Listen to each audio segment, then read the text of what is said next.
to CIO News for our Voice of CIO series. I'm Khushbu Soni, your host for the broadcast and a contributing editor at CIO News, where we write about business strategy and autumn issues for technology leaders. This is a recorded session and will be available on our website, which is cionews.co.in, and our CIO News LinkedIn page. Let me dive in introducing my guest for today. He is Chulanga Perera, the Chief Information Officer at Daimler India Commercial Vehicles. Chulanga has been leading digital transformation for Daimler India. Chulanga has been a business and a technology visionary with strong record of creating robust IT infrastructure and architecture for companies like Mercedes-Benz, Mitsubishi, Nestle, Citigroup, and many more. Welcome, Chulanga. Well, good afternoon.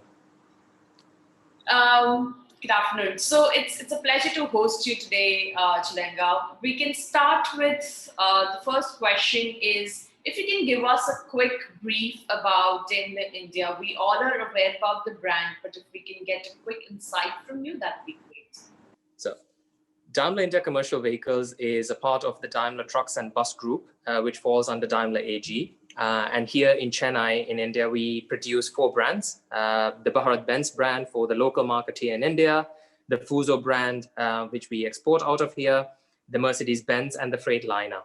So we have a 400-acre plant based out of Oragadam in Chennai, and we provide not only trucks and buses, but also a lot of services out of our plant here in India to the world. Got it. Great. So, Chulanga, just to understand, I mean, since the pandemic had hit us hard in the last 8-9 months, how is Daimler India responding to such situation? And how has these 8-9 months been for you? Well, Khushbu, as you can imagine, we had to face this pandemic just like everyone else, and we had to look at it from a different perspective, and it's not something that we had even experienced. Yeah. But what we thought was we need to do justice to our colleagues who work with us. We also need to take care of our customers, but at the same time, try to run the business in the most efficient manner. So just as the pandemic was hitting us, what some of the struggles that we had was how to ensure that all our employees are able to work efficiently from home, which means providing the right IT landscape or the infrastructure, ensuring that they had the tools to work efficiently without having any interruptions as such. And then when we looked at it from a business perspective, how to continue to run the plant to ensure that our production is not impacted in a heavy way. Yeah. So in the beginning, it was much tougher than what we had anticipated, because we had a very short or a very small lead time to react to it. But I'm very proud of the way the organization has rallied behind. We quickly set up a crisis management team, which took care of the well-being of all our employees, a lot of initiatives on how to tackle the pandemic. And then the IT organization quickly rolled out laptops, VDIs, made arrangements for certain tools to be delivered to individual homes with contactless delivery. And as soon as the lockdown started, we were still working very efficiently, all from home. Got it. That is great. So also, you spoke about how you managed to do it, but what kind of innovation you're adopting, and what technology have you adopted for the people on the ground to provide these continuity services? Right. So the pandemic was, eye-opening, but it is not the first time that we are collaborating on a global level out of India, because we have, our group companies in Japan, in Germany, in the US. So we work extensively with them. And therefore, from a tool perspective, in terms of collaboration, we'd already been doing it. When you ask about what specific technologies, right? When we look at R&D design, we look at a lot of virtual reality or augmented reality. When you look at it on, let's say, the factory side, we share a lot of, insights in terms of how we do analytics. When we look at predictive maintenance, there's a lot of knowledge sharing that happens, between different units within Daimler. And then, of course, VDI, which is essential for our R&D colleagues, to work efficiently, not from home, but also to work with, let's say, our counterparts in Japan. So these are a few of these technologies that we have sort of touched upon. And then we have a plethora of applications in terms of how to collaborate better, in terms of digital upskilling and reskilling, etc. So these were some things which really we had been doing even before the pandemic, but it came to more of light as the pandemic hit us. And now what we are doing is slowly phasing that out, but continuing to keep that, because that's probably going to be the new norm as the world changes and evolves. True, absolutely. So what kind of, what is the percentage of work you think will remain digital post-COVID? Digitalization, or the word digital or digital transformation, really kicked off in the last 2 years, right? Without digitalization, no industry, no company can really survive these days, right? Everything has to be easy, efficient, and at the tip of your fingers, right? So for us, when you ask me about a percentage, and I will take one step before I get to the percentage portion, in 2019, I had carved out a digital transformation roadmap. Now that's a 3-year program. And I've been very vocal about the fact that for me, digital transformation has to be backed by business transformation. If you do not transform the business, then digital solutions are going to be just siloed. It's going to be an investment which you can't reap benefits out of. And you will just have huge run costs and investments that will later on turn out to sunk cost. Right. So having considered this, what we said is, what is our end picture? Our end picture is we want to be an organization that's 100% paperless. And that is a target, that's an aspirational target we've looked at. And for that, we have to re-engineer a lot of the processes, and not just re-engineer, but also digitalize these processes. Yeah. And the second thing is, in order for us to achieve this aspirational target, we also need to upskill and reskill people. Right. Otherwise, all these digital solutions will become, again, stagnant.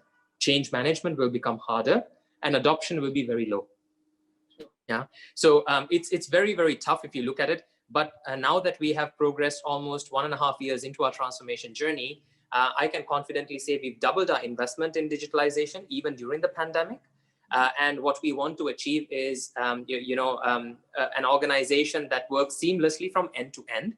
And in terms of a percentage, if you ask me, we want to be at least 75% digital, towards the end of next year.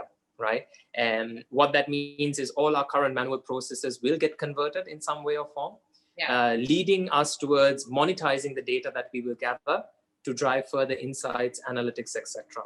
So I think that's really our aspirational target. We're not bounded by technology as such, and we are more concerned about ensuring that we address the problem statement first, and then bring the technology piece, because as I stated earlier, I've been very vocal also about the fact that technology is only an enabler. And there are many different types of technologies that can solve one single problem in multiple different ways or facets. Sure. So we take a problem first approach. We look at what is the problem and then try to plug in the best technology, keeping in mind the governance and the benefits it can bring to us. Awesome. Awesome. So what does future of work look like for your industry? For Daimler, you did mention that you aim to have at least 75% of digitization until next year. But what does future of work look like for the industry as a whole, and what technologies you think is a way forward?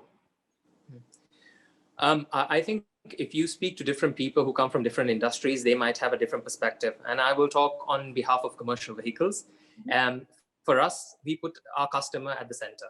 We want to take a very customer-centric approach, because if our customers are happy and we can provide the best service, that is what we take pride in. Right. When you look at our portfolio, we have the best products out in the market in terms of quality, robustness, and providing the best TCO that it can. Now, that is just not enough in today's day and age. Customers will always want more. And therefore, for us in the future, it's going to be about digital solutions and servitization, or services that we can offer to help our customers increase or expand their business and generate additional revenues and make maximum potential benefits out of our products, right? That means lower downtime. Yeah. Most of our, not almost, all our trucks and buses that are coming out now have a connected vehicle solution, right? After BS6 and AIS 140.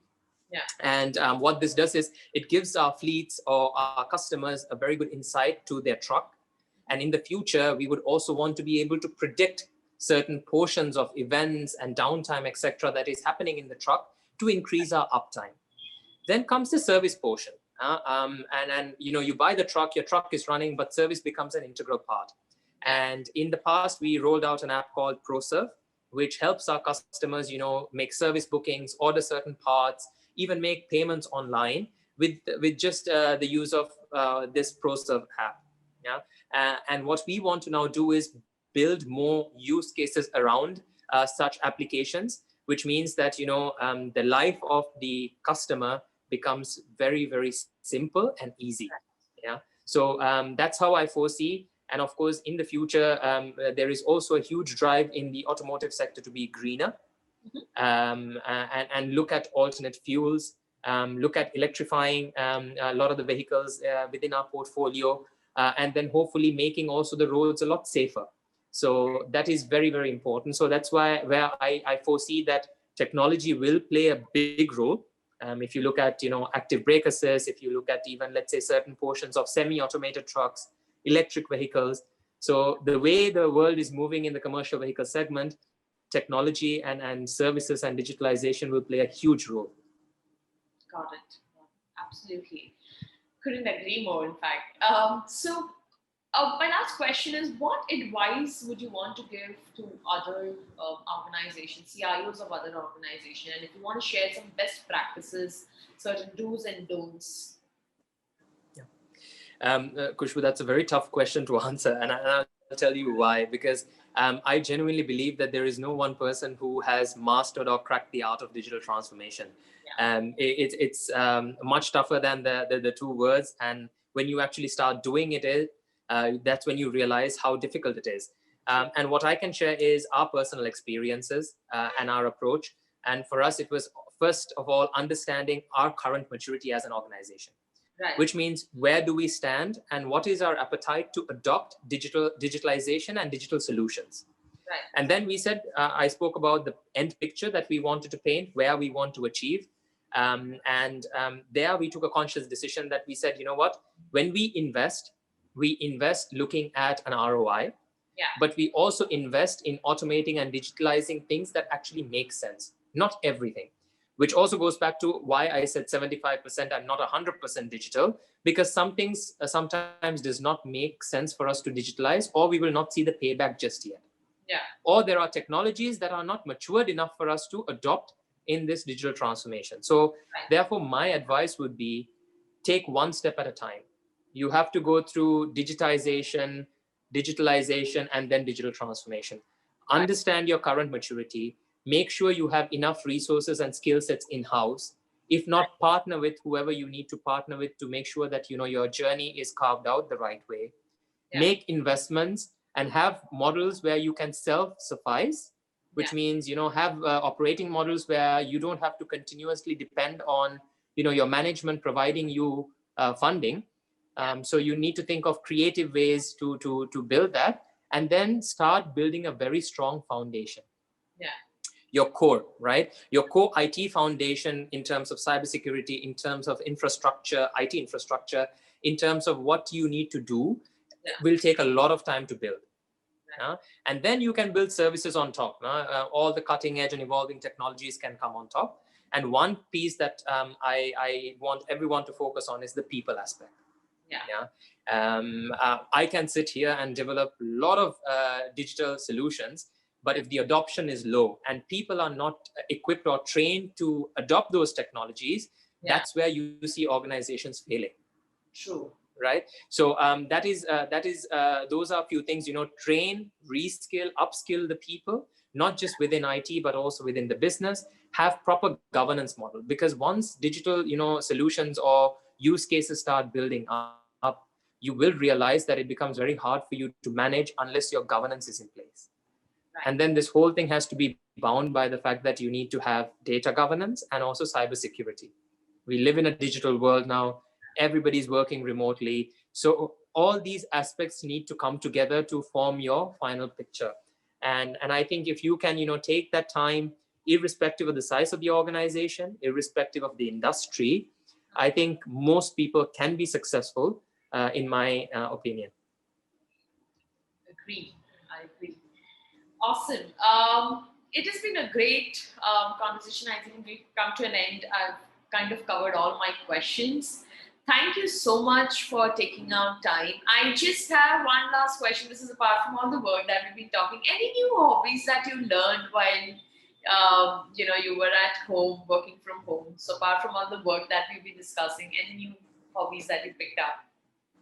So, when you talk about hobbies, I can talk about a hobby that I always had, which I never found time to do, before the pandemic. I have a huge passion for cooking. What I have done is, my parents actually don't live here in India. So during the pandemic, when we had more time, I kept trying out new cuisines, new dishes. So that's a hobby that I picked up. And then I'm a big foodie. And therefore, so are my parents. So we were exchanging, recipes and trying new things. So I think that is something that I really picked up. And then I would say my biggest accomplishment was baking bread at home from scratch. Oh, nice. So that is something I really took pride in. Probably the one hobby that I got to reinitiate since the pandemic started. Awesome, nice. This has been great, Chulanga. Thank you so much for sharing your insights, your journey, your best practices with our community. It was a pleasure to host you today on our Voice of CIO series. Pleasure's all mine, Khushbu. Thanks a lot, and keep up the great work that you're doing for CIO News. Thank you very much for having me. Thank you.